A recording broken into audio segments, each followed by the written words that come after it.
Assalamualaikum warahmatullahi wabarakatuh. Selamat bertemu kembali dengan Mugawe Official. Pada video pembelajaran kali ini kita akan membahas tentang mengenal jenis ikatan kovalen dan ikatan atom antar molekul. Jadi video pembelajaran kali ini kita melanjutkan pada pembelajaran yang sudah lalu. Setelah kita mempelajari tentang jenis ikatan kovalen dan ikatan ion dan ikatan kovalen pada pembelajaran video yang lalu, kita melanjutkan pada jenis ikatan kovalen dan ikatan antar molekul. Tujuan pembelajaran yang akan kita capai pada kesempatan yang sekarang ini, yang pertama adalah siswa mampu membedakan jenis ikatan kovalen dan contoh senyawanya. Yang kedua, siswa mampu menjelaskan proses terbentuknya ikatan atom antar molekul serta contoh senyawanya. Dan yang ketiga, siswa mampu membuat kesimpulan tentang jenis ikatan yang ada pada suatu senyawa. Oke, kita mulai saja pembelajaran kali ini. Jenis ikatan kovalen. Ya, apa saja itu? Masih ingat Anda tentang ikatan kovalen? Nah, ternyata ikatan kovalen itu dulu kita sudah memahami bahwa ikatan yang terjadi karena pemakaian bersama sepasang elektron. Nah, dari pemakaian bersama sepasang elektron itu kemudian ada jenis ikatan kovalen yang berdasarkan perbedaan keelektronegatifan dan asal pasangan elektron yang dipakai bersama dalam berikatan. Itu ada 3 jenis ikatan kovalen.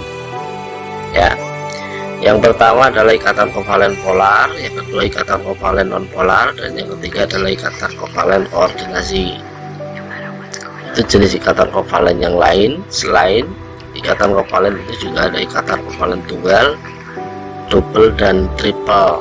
Itu berdasarkan jumlah pasangan elektron yang dipakai. Nah, pada kesempatan kali ini kita akan membahas jenis ikatan kovalen berdasarkan perbedaan keelektronegatifan dan asal pasangan elektron yang dipakai dalam berikatan. Untuk yang pertama, ikatan kovalen polar, ya, itu terjadi, ya, ikatan ini terjadi karena pasangan elektron yang dipakai bersama untuk berikatan memiliki perbedaan keelektronegatifan yang besar. Jadi di sini yang perlu digarisbawahi adalah perbedaan keelektronegatifan yang besar, di mana semakin besar harga keelektronegatifan berarti memiliki daya tarik yang lebih kuat terhadap pasangan elektron yang dipakai bersama tersebut, atau dengan kata lain, unsur tersebut atau atom itu cenderung menarik elektron yang dipakai bersama.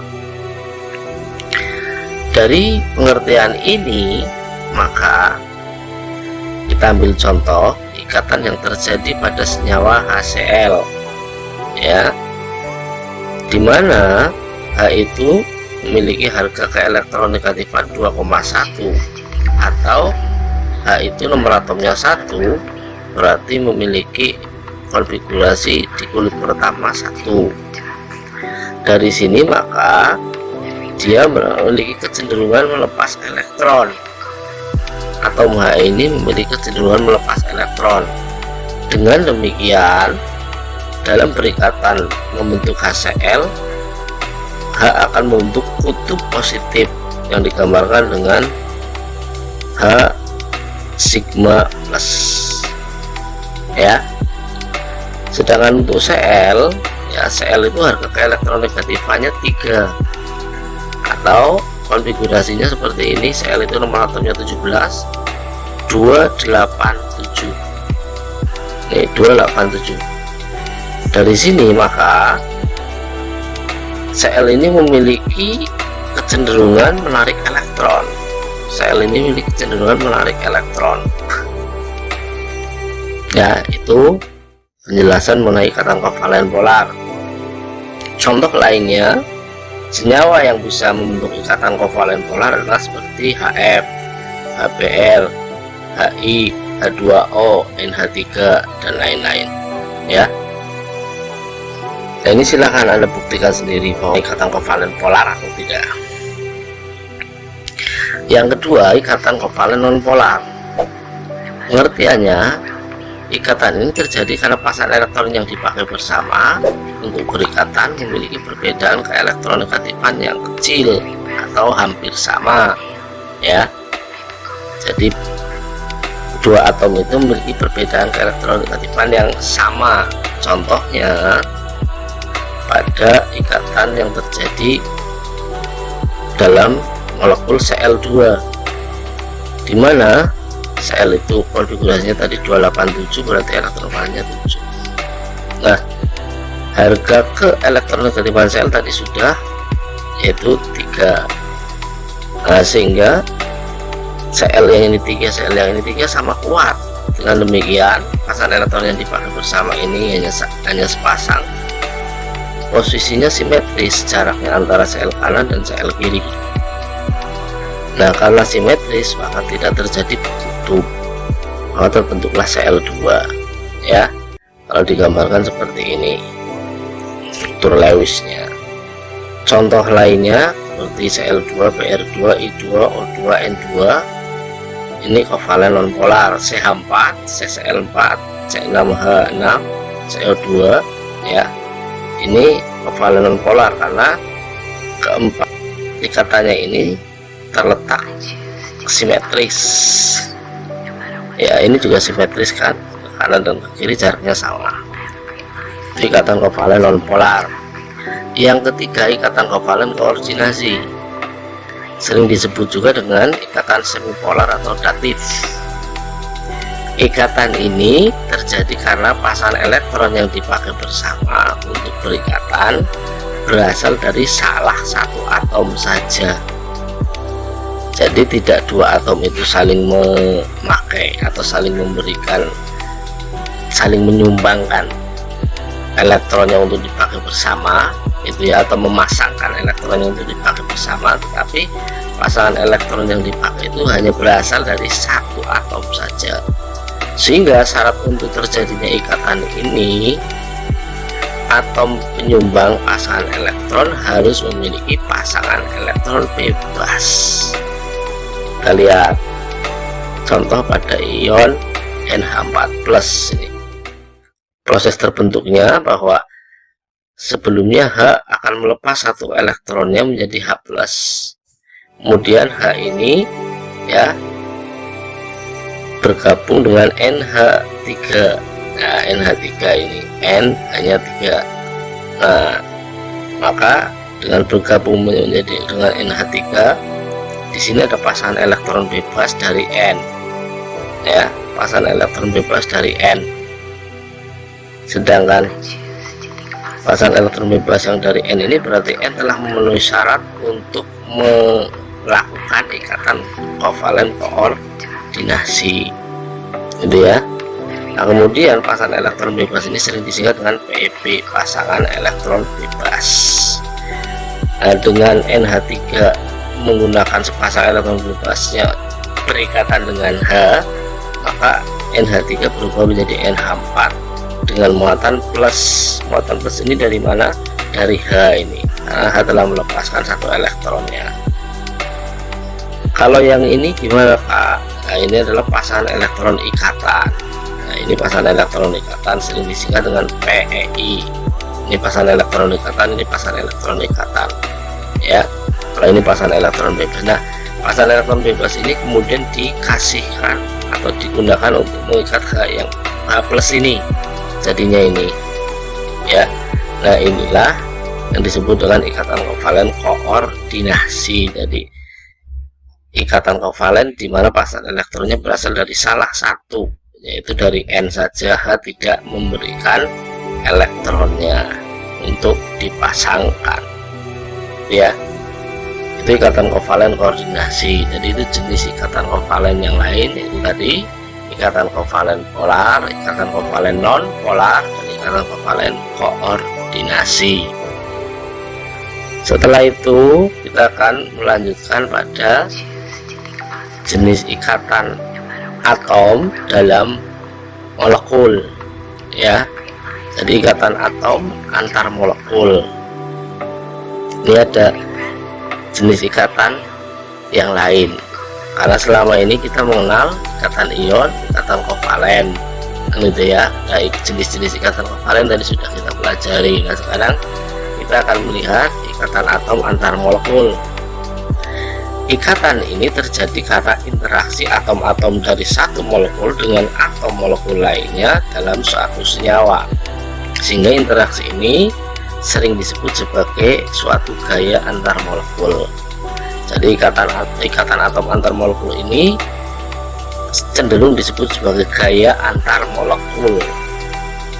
Apa itu? Kita lihat ya. Ikatan atom antar molekul itu ada 3 macam. Yang pertama adalah gaya van der Waals. Gaya van der Waals ada gaya dipol-dipol dan gaya London. Sedangkan yang kedua ikatan logam, yang ketiga ikatan hidrogen. Kita lihat satu persatu ini ya. Apa itu ikatan logam dan ikatan hidrogen serta gaya van der Waals. Ikatan logam, kita lihat sifat logam itu kan Anda semua tahu, sifat logam itu padat. Nggak ada logam yang nggak padat kecuali satu, air raksa, itu logam cair, yang lainnya padat. Sifat logam yang lain mengkilap ya. Kemudian konduktor, dia bagi listrik maupun panas, artinya dia menghantarkan listrik dan mengantarkan panas, sehingga logam sering digunakan sebagai alat rumah tangga karena menghantarkan panas dengan baik. Logam juga dipakai sebagai kawat ya, untuk menghantarkan listrik. Kemudian yang keempat, dapat ditempa. Logam itu bisa dibentuk menjadi kawat, menjadi alat rumah tangga, dan menjadi bentuk-bentuk yang lain. Itu maksudnya dapat ditempa. Nah, sifat logam yang seperti ini itu ternyata sangat dipengaruhi ikatan logam yang terjadi ya. Bagaimana ini? Nah, kita lihat terjadinya ikatan logam itu seperti apa. Ini gambarnya seperti ini. Jadi ini satu molekul logam, satu molekul logam, satu molekul logam, satu molekul logam. Nah, antara satu molekul dengan molekul yang lain saling berhimpitan seperti ini. Nah, karena saling berhimpitan tertata dengan rapi seperti ini, maka logam itu memiliki sifat padat ya, rapat sih jadi padat. Ini intinya, inti atomnya itu plus. Kemudian logam mengkilap ya.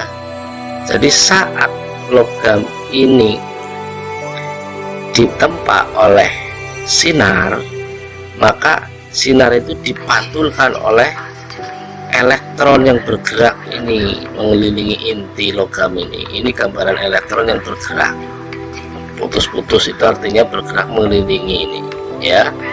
Pada saat ada sinar mengenai permukaan logam, maka sinar itu dipantulkan oleh gerakan elektron yang terjadi di logam itu, sehingga logam itu kelihatan mengkilap. Kemudian elektron yang ada di logam ini selalu berpindah.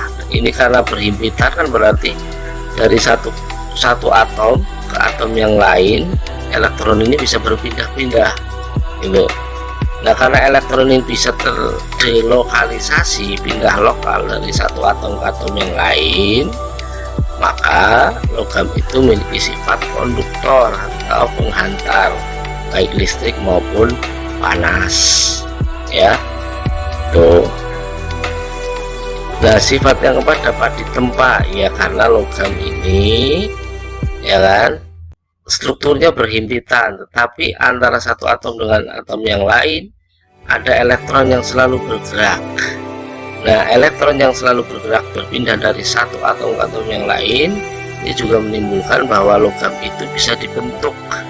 Dia tidak patah, dia tidak putus, tapi dia tetap lentur atau tetap ulet ya, tidak mudah putus karena elektronnya selalu bergerak dari satu atom ke atom yang lain, sehingga logam bisa ditempa. Itu ikatan logam yang terjadi digambarkan seperti ini. Jadi ikatan antara atom-atom logam ya yang tertata rapi, kemudian satu atom logam ini dikelilingi oleh elektron dan elektronnya selalu terdelokalisasi, ya, selalu berpindah-pindah dari satu atom ke atom yang lain. Ini gambaran ikatan logam. Jadi ikatan logam itu definisinya apa? Ikatan yang terjadi antara atom-atom logam karena gaya elektrostatis elektron. Ya, ini karena gaya elektrostatis elektron, jadi elektronnya selalu bergerak, ya, tapi bergerak di dalam atom itu dan kemudian bisa berpindah, ya. Tuh, itu pengertian ikatan logam dan peristiwanya sehingga mempengaruhi sifat logam yang seperti ini. Yang berikutnya adalah ikatan hidrogen.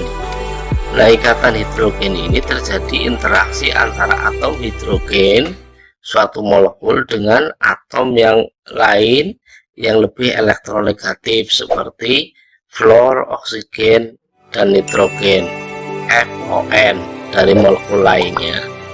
Jadi ikatan hidrogen ini ikatan yang terjadi atau gaya yang terjadi antara atom hidrogen pada suatu senyawa yang dalam senyawa itu terdapat unsur yang lebih elektronegatif, yaitu kalau enggak F ya O, kalau enggak O ya N, ya, kalau enggak F ya O, kalau enggak O ya N. Itu ikatan hidrogen. Apa maksudnya? Ini lihat contohnya pada H2O ini, ya, satu molekul H2O ini, satu molekul H2O itu terdiri dari H yang 2, O nya 1, ya kan. Satu molekul H2O yang lain ya sama, H nya 2, O nya 1. Nah, bila O dari satu molekul ini berdekatan dengan H dari molekul H2O yang lain, akan terjadi gaya tarik menarik ini, ya. Gaya tarik menarik ini disebut dengan ikatan hidrogen, yaitu ikatan H hidrogen dengan atom O, ya kan. Kalau senyawanya nanti ada F nya berarti ya H dengan F. Nah, ikatan ini disebut dengan ikatan hidrogen, ya. Coba gambarkan untuk senyawa HF dan NH3. Nah, itu ini kalau digambarkan harus menunjukkan bahwa itu adalah ada ikatan hidrogennya. Jadi itu ikatan hidrogen, ya, mudah-mudahan bisa dipahami.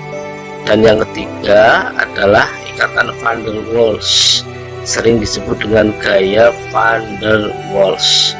Van der Waals itu nama penemu gaya itu, ya, memiliki nama van der Waals.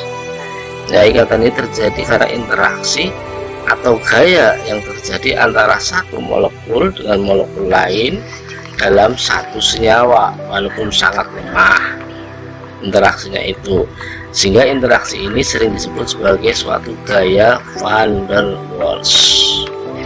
Nah, gaya van der Waals ada dua tadi kan, yaitu gaya dipol-dipol dan yang kedua adalah gaya London, ya, atau sering disebut dengan gaya dispersi.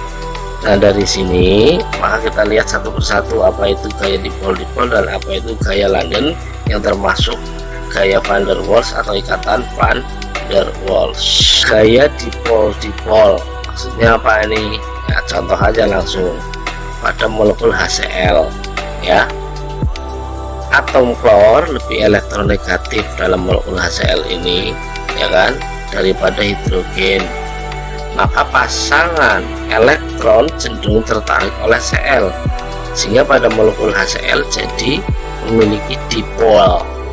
Nah, dimana ini seperti ini gambarannya HCl, maka di sini cenderung bermuatan negatif, ini menjadi kutub negatif, yang ini menjadi kutub positif. Nah, apabila dalam satu senyawa HCl pasti terdiri dari ribuan molekul HCl, ini satu molekul HCl, ini satu molekul HCl, ini satu molekul HCl, gitu ya. Bila molekul-molekul ini saling berdekatan, maka terjadi gaya antara H dengan Cl lagi, ya. Nah, gaya dengan antara H dengan Cl dari satu molekul dengan molekul yang lain ini disebut dengan gaya dipol-dipol. Jadi gaya dua kutub, yaitu kutub positif dan kutub negatif. Ini dalam senyawa yang memiliki ikatan kovalen polar. Yang kedua adalah gaya London atau sering disebut dengan gaya dispersi.